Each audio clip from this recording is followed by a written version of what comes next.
সবাই আশা করি ভালো আছেন। বরাবরের মতো এবারে নতুন ভিডিও নিয়ে আপনাদের সামনে হাজির হলাম। এবারে আমার ভিডিওর টপিকটা ছিল আপনার যদি আপনার Facebook password, Google password, TikTok password কোনো কিছু যদি আপনি ভুলে যান তাহলে এটা আপনি কিভাবে নিয়ে আসবেন আবার।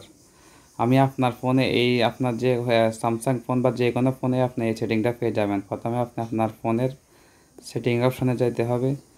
যাওয়ার পর আপনি নিচের দিকে আসবেন। নিচের দিকে আসার পর আপনি দেখবেন এখানে লেখা গুগল সার্ভিসের মধ্যে যাবেন। গুগল সার্ভিসের মধ্যে যাওয়ার পর একটু অপেক্ষা করতে হবে। তারপর আপনি আপনার নিচের দিকে চলে আসবেন। নিচের দিকে চলে আসার পর এখানে দেখবেন পাসওয়ার্ড ম্যানেজার। ঠিক আছে, পাসওয়ার্ড ম্যানেজারের মধ্যে আপনি আসবেন। তারপর এখানে আছে Google account, personal info, Google password manager, Google pay. আপনি এত কিছু না দেখে আপনি শুধু গুগল পাসওয়ার্ড ম্যানেজারের মধ্যে চলে যাবেন। দেখুন আমি এখানে আসার পর আমাদের ফোনের যতগুলো অ্যাকাউন্ট আছে, দারাজ, ফেসবুক, আমার গুগলের 2টা অ্যাকাউন্ট আছে, ইনস্টাগ্রাম, আমার টিভি লিঙ্ক, আমার ক্যামেরার সব কিছু পাসওয়ার্ড এখানে পাবেন। আসুন আপনি তো বলতে পারেন এখানে তো পাসওয়ার্ড আসে নাই।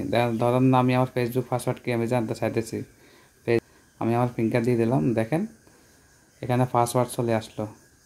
পাসওয়ার্ডটা দেখার জন্য আপনি এখানে শুধু বাইরে যাবেন। আপনার এখানে যদি গুগল সার্ভিস যদি না থাকে আপনি একদম বাইর হয়ে আবার সেটিংয়ে আসবেন। সেটিংয়ে আসে এখানে কর্নার দেখবেন সার্চের মধ্যে যাবেন।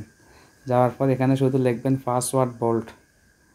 আমার এখানে আগে লিখছি ওই হিসাবে আছে পাসওয়ার্ড বোল্ট। আমি টাচ করে দিলাম, সাথে সাথে আমার এখানে চলে আসলো দেখেন পাসওয়ার্ড ম্যানেজার। পাসওয়ার্ড ম্যানেজারের মধ্যে গেলাম।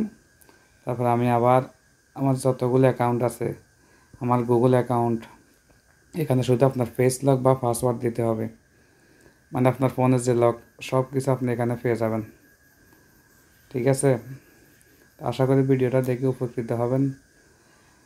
ভিডিওটা শেয়ার করে দিবেন, লাইক করে দিবেন, কমেন্ট করে দিবেন, চ্যানেলটা নতুন হলে সাবস্ক্রাইব করে দিবেন, আর ফেসবুকে দেখলে পেজটা ফলো করে দিবেন।